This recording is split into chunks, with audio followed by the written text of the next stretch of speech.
Apparemment, le plan de Dieu consiste à appeler un petit nombre d'hommes afin de les préparer, d'en faire des vainqueurs, puis de les utiliser pour déjouer tous les stratagèmes de l'ennemi et le mettre ainsi en déroute.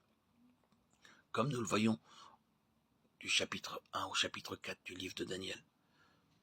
Dieu n'est pas tributaire des multitudes dans la réalisation de ses grands desseins.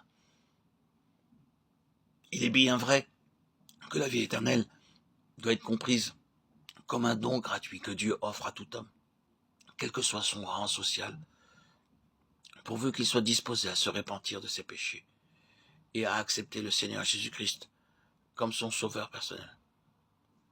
Il sera alors pardonné et justifié aux yeux de Dieu.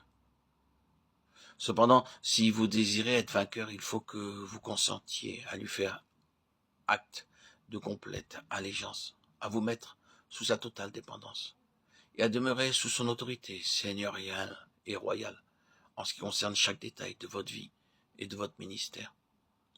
En fait, les rébellions contre Dieu se succèdent dans notre cœur, de sorte que nous ne lui permettons pas de prendre pleinement possession de nos vies. Le résultat en est que nous commettons fréquemment des erreurs et subissons beaucoup de pertes. Malgré tout, nous nous obstinons dans la rébellion et la résistance à l'œuvre de l'Esprit Saint. Tout ceci est illustré par la vie du roi Nebuchadnezzar. Le verset 37 du chapitre 4 relate comment il glorifia, exalta et honora le roi du ciel.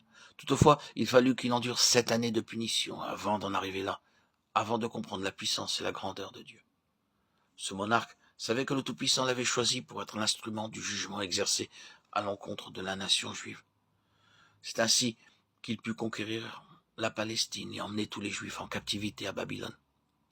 Il savait aussi que par lui-même, il n'en aurait pas été capable. Pourtant, plutôt que d'adresser des remerciements à Dieu pour l'honneur dont il était l'objet, le monarque devint hautain et arrogant.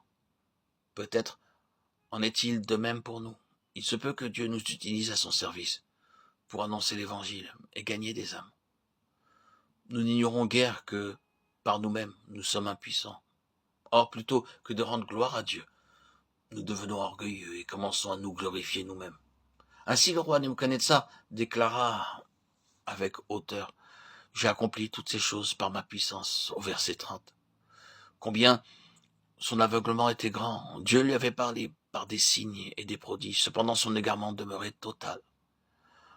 Lors de la première entrevue où Daniel avait interprété le rêve oublié, le roi déclara au chapitre 2 de Daniel, verset 47, « Votre Dieu est le Dieu des dieux. » Pourtant, après quelques années, nous apprenons qu'il édifia une statue gigantesque en or et ordonna au peuple de l'adorer.